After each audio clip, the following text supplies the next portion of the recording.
पहले अध्यक्ष एक साथ मिलकर के इस अभियान का सहभागी बनता है तो एक और एक दो नहीं होता है, बल्कि वह मिलकर के 11 की ताकत बनकर के मजबूती के साथ लोकतंत्र की इस व्यवस्था को न केवल पुष्ट करता है बल्कि इसे और भी मजबूती के साथ आगे बढ़ाने का कार्य करता है। उन जन आकांक्षाओं की पूर्ति करने का माध्यम बनता है जिसके लिए आम जनमानस ने हमारी इन सभी जनप्रतिनिधियों पर विश्वास किया है। ये सभी चुनाव जीत करके आए हैं। जनता के सामने आम जनमानस ने इन पर विश्वास किया। आम जनमानस का इन पर एक नया विश्वास प्रकट हुआ है और उस विश्वास पर कहीं भी हमें कोई भी किसी भी प्रकार से उसे अविश्वास में नहीं बदलने देना है। यह हमारा लक्ष्य होना चाहिए और इस दिशा में प्रयास की शुरुआत कल से मैं देख रहा हूं। माननीय सदस्यों ने शपथ ग्रहण किया। शपथ ग्रहण करने के बाद जिस सकारात्मक भाव के साथ शपथ ग्रहण का कार्यक्रम प्रारंभ हुआ, मैंने देखा है कि कल तक यहां पर 343 माननीय सदस्यों ने एक दिन में ही शपथ ग्रहण कर लिया था। 60 माननीय सदस्य बच गए थे, उनका शपथ ग्रहण अधिकतर ने आज यहां पर अपना शपथ ग्रहण भी संपन्न किया है। और किस सकारात्मक भाव के साथ सब लोग मिलकर के इस कार्यक्रम को आगे बढ़ा रहे थे। आज चुनाव संपन्न हो चुके हैं। अब हमें विकास के बारे में सोचना है, उत्तर प्रदेश के उत्थान के बारे में सोचना है, उत्तर प्रदेश की 25 करोड़ जनता के हितों के संवर्धन के लिए सोचना है, उत्तर प्रदेश के युवाओं के बारे में, उत्तर प्रदेश की आधी आबादी महिलाओं के बारे में सोचना है, उत्तर प्रदेश के किसानों के बारे में सोचना है, उत्तर प्रदेश के मजदूरों के बारे में सोचना है और उत्तर प्रदेश के उन सभी दबे कुचले लोगों के बारे में जिनकी आवाज को देने का माध्यम लोकतंत्र ने उन्हें एक वोट के रूप में दिया है। उस आवाज को भी अब आगे बढ़ा करके शासन की योजनाओं से इसे मजबूती के साथ जोड़ने का कार्य अब सदन करे। इस विश्वास के साथ उसका एक प्रतिरूप आज विधानसभा अध्यक्ष के रूप में सर्वसम्मति से आपके चयन की इस प्रक्रिया का होना इस बात को मजबूती से और मजबूत करता है कि हम सब मिलकर के इस सदन की उच्च मर्यादाओं को, उच्च परंपराओं को आगे बढ़ाने का कार्य करेंगे। और आज आपका चयन उसका एक उदाहरण भी है। देश के अंदर विभिन्न विधानसभाएं, उत्तर प्रदेश की विधानसभा के अंदर क्या कुछ हो रहा है इसको बहुत नजदीक से देखती है। मुझे याद है जब पिछले 17वीं विधानसभा में इस सदी की सबसे बड़ी महामारी के दौरान हम लोगों ने विधानसभा के सत्र को यहां पे संचालित करने का निर्णय लिया। बहुत सारे प्रश्न उठ रहे थे कि कोरोना में सदन चलाना क्या आवश्यक है। हम लोगों ने कहा देखिए संवैधानिक बाध्यताएं हैं और विधायी कुछ कार्य संपन्न होने आवश्यक हैं। इस दिशा से हम लोग उसकी कोई एक व्यवस्था देने जा रहे हैं। हम लोगों का सत्र बहुत संक्षिप्त सत्र था, लेकिन सत्र कैसे हमने संचालित किया है, विभिन्न राज्यों से मेरे पास फोन आते थे कि कैसे आपने सदन का संचालन किया, कैसे इस कार्यक्रम को आगे बढ़ाया। और 17वीं विधानसभा तो इस मामले में बहुत रिच रही है कि उसने बहुत सारे ऐसे कार्य किए जो वास्तव में कार्यकाल 17वीं विधानसभा में सरकार को भी, माननीय सदस्यों को भी 3 वर्ष का ही कार्यकाल का एक अवसर प्राप्त हुआ था। 2 वर्ष कोरोना जैसी महामारी से जूझते हुए व्यतीत हुए, लेकिन उन 3 वर्षों में भी पहली बार सस्टेनेबल डेवलपमेंट गोल्स पर सदन में चर्चा हो सके और लगातार 36 घंटे तक चर्चा चल सके। शिक्षा के क्षेत्र में, स्वास्थ्य के क्षेत्र में, गरीबी उन्मूलन के क्षेत्र में, अन्नदाता किसानों के लिए, पर्यावरण के लिए कैसे हम उस विकास की प्रक्रिया को सतत बढ़ाने के लिए कार्य कर सकेंगे, इस पर चर्चा होती। इस पर इसी सदन में राष्ट्रपिता महात्मा गांधी की 150वीं जन्म जयंती के अवसर पर लगातार 36 घंटे तक हमारे सदन का चलना, माननीय सदस्यों के मन में आम जनमानस के प्रति बसी व भावना को प्रदर्शित करने का एक माध्यम बना था। उसने देश के अंदर एक बहुत सकारात्मक संदेश दिया। मेरे पास तमाम संस्थाओं की ओर से इस बारे में संपर्क किया गया, कैसे इस कार्यक्रम को चलाया गया, क्या गोल्स निर्धारित हुए हैं, सरकार ने उस गोल्स को अचीव करने के लिए अपनी आगे की रोड मैप क्या तैयार किया है। इन सब पर एक सकारात्मक पहल आगे बढ़ी थी। यही सदन था जब हम लोगों ने 2019 में इसी सदन में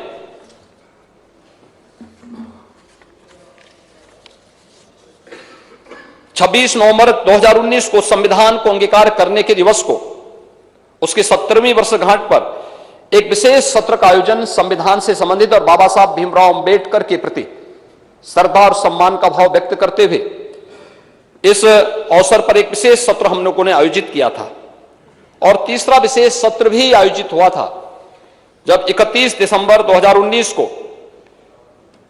संविधान के 126वें संशोधन विधेयक के समर्थन के लिए हम लोगों ने एक विशेष सत्र यहां पर आयोजित किया था, जो अनुसूचित जाति जनजाति से संबंधित, उनके हितों से संबंधित एक विशेष सत्र आयोजित किया गया था।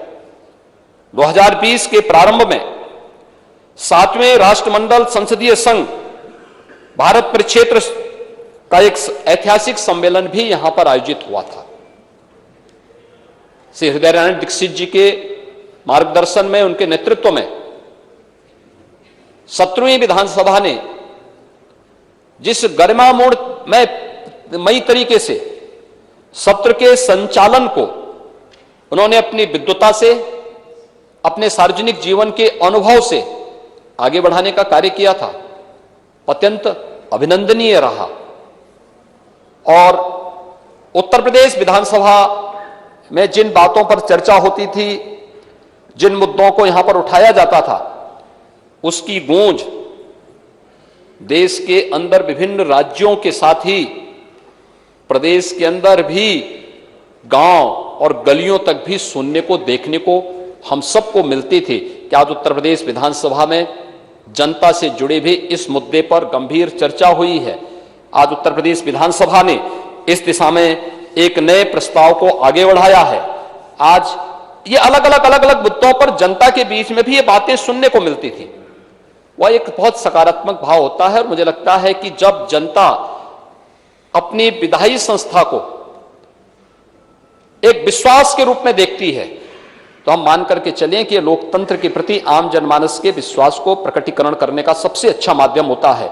और लोकतंत्र के प्रति आम जनमानस का विश्वास लोकतंत्र को सबसे ज्यादा मजबूती दे सकता है और उस मजबूती का आधार हमें इस सदन को बनाना ही होगा। इस दिशा से आज आपका चयन हुआ है। हम सब जानते हैं आप लगातार 8वीं बार उत्तर प्रदेश विधानसभा के सदस्य चुने गए हैं। आपके पास सार्वजनिक जीवन का एक लंबा अनुभव है। कानपुर जैसे औद्योगिक क्षेत्र में मां गंगा के तट पर बसे हुए इस औद्योगिक नगर में जमीन से जुड़े हुए एक आम कार्यकर्ता के रूप में कार्य करते हुए, बूथ स्तर के कार्यकर्ता के रूप में, मंडल अध्यक्ष के रूप में कार्यकर्ता के रूप में, शिक्षा और सेवा के क्षेत्र में कार्य करने वाले संगठनों के पदाधिकारी और एक सामान्य कार्यकर्ता के रूप में कार्य करते हुए आपने एक लंबे समय तक जहां उस फील्ड में काम किया, वहीं 8 बार से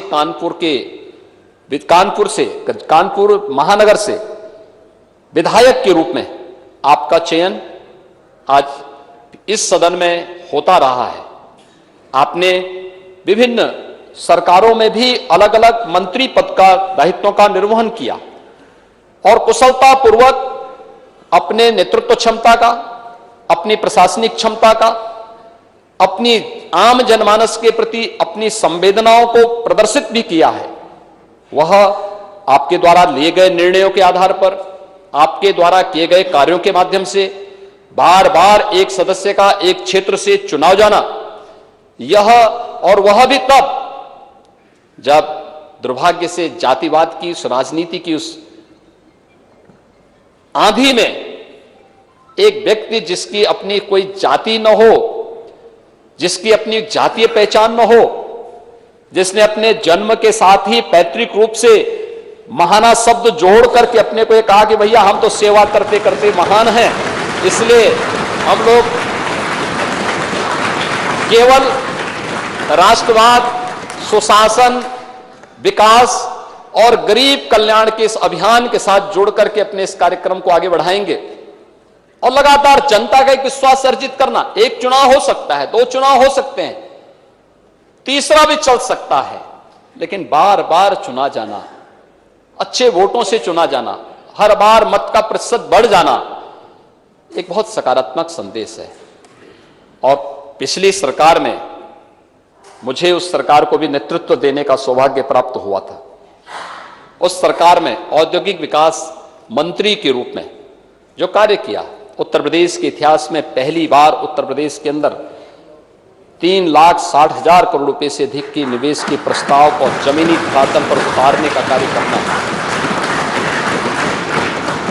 लाखों नौजवानों को नौकरी और रोजगार के साथ जोड़ने, उनके जीवन को उज्जवल भविष्य की ओर अग्रसर करने में जो योगदान दिया गया, कानपुर के विकास के साथ साथ उत्तर प्रदेश के समग्र विकास के लिए जो सकारात्मक भूमिका आपकी थी, डिफेंस कॉरिडोर आदरणीय प्रधानमंत्री जी की मंशा के अनुरूप उत्तर प्रदेश के अंदर स्थापित हो और इसके लिए 6 नोड पर कार्य तेजी से हो। उत्तर प्रदेश के अंदर एक्सप्रेस वे का एक संजाल बिछे और उत्तर प्रदेश अपने इंफ्रास्ट्रक्चर के लिए देश के अंदर एक नई पहचान के साथ उभरे। ये भी उत्तर प्रदेश ने औद्योगिक विकास मंत्री के रूप में जब आपने इस पद को सुशोभित किया, ये सभी कार्य उत्तर प्रदेश की जनमानस ने होते हुए देखे हैं।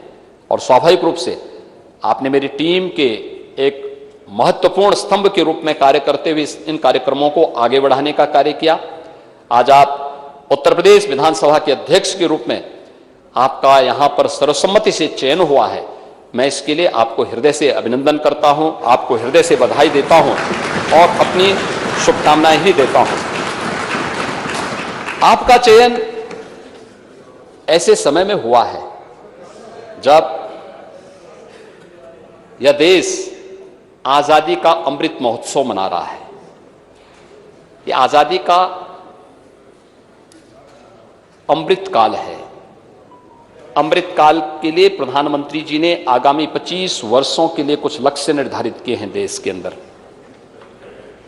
और देश के लिए जब कोई लक्ष्य निर्धारित हो तो देश की सबसे बड़ी आबादी के राज्य के लिए तो उन लक्ष्यों को प्राप्त करना और भी महत्वपूर्ण हो जाता है, क्योंकि अगर भारत को समयबद्ध ढंग से उन लक्ष्यों को प्राप्त करना है तो उसमें अग्रणी भूमिका के रूप में उत्तर प्रदेश को आना ही होगा। उत्तर प्रदेश की सबसे बड़ी भूमिका होनी ही चाहिए, क्योंकि सबसे बड़ी आबादी का राज्य है। 25 करोड़ की आबादी देश के अंदर अन्य किसी भी राज्य को हम देखेंगे तो उसकी आबादी उत्तर प्रदेश की आधी से कम ही है। और जब हम लोग देश की बात करते हैं तो इसकी शुरुआत उत्तर प्रदेश से होनी चाहिए। और अमृत काल में आप उत्तर प्रदेश के विधानसभा के अध्यक्ष बने हैं, यह अत्यंत सौभाग्य का क्षण है और इसके लिए मैं आपको हृदय से बधाई देता हूं। महोदय, मैं विश्वास व्यक्त करता हूं कि आपके नेतृत्व में उत्तर प्रदेश की हमारी ये 18वीं विधानसभा एक सुनिश्चित लक्ष्य को प्राप्त करने में सफल होगी। हम निरंतर उत्तर प्रदेश के विकास को आगे बढ़ाने में सफल होंगे। मैं अपने सभी नवनिर्वाचित माननीय सदस्यों को भी हृदय से उनके चयन के लिए, उनके निर्वाचन के लिए और उनके द्वारा शपथ ग्रहण किए जाने के लिए भी मैं हृदय से उनका अभिनंदन करता हूं, उन्हें बधाई देता हूं। 5 वर्ष का उनका जो कार्यकाल है, ये जन अपेक्षाओं पर खरा उतरने का एक उन्हें माध्यम मिला है। अगर शासन की योजनाओं को समयबद्ध ढंग से वे आम जनमानस तक पहुंचाने में सफल होंगे तो आपकी तरह वे भी बार बार चुने जाएंगे और इन्हीं में से कोई सदस्य एक दिन उस पद को सुशोभित करके फिर से अध्यक्ष पद को आगे बढ़ाने का कार्य करेगा। ये जानने का, सीखने का, क्योंकि सदन की परंपराएं तो हम लोग परंपरागत रूप से आगे बढ़ाते हैं।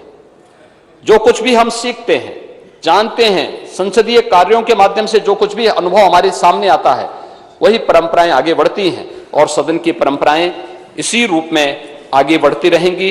एक बार फिर से मैं आपको इस पद पर चयन के लिए हृदय से, अपनी ओर से, पूरे सदन की ओर से, पार्टी की ओर से हृदय से बधाई देता हूं, आपका अभिनंदन करता हूं और विश्वास व्यक्त करता हूं कि उत्तर प्रदेश विधानसभा अध्यक्ष के रूप में आप उत्तर प्रदेश के सदन की मर्यादा को, इसकी परंपरा को एक नई गरिमापूर्ण तरीके से आगे बढ़ाने का कार्य करेंगे और उत्तर प्रदेश विधानसभा 17वीं विधानसभा की तर्ज पर, यद्यपि विगत 2 वर्षों से हम लोग कोरोना जैसी महामारी से के प्रबंधन में ज्यादा समय हमें खर्च करना पड़ा, ज्यादा समय लगाना पड़ा, एक जगह एकजुट होकर के ज्यादा जमावड़ा नहीं होना है, यह जो भी प्रोटोकॉल थे उसका पालन करते हुए हम लोग अगले 2 वर्ष में कोई कार्य इस प्रकार से आगे नहीं बढ़ा पाए।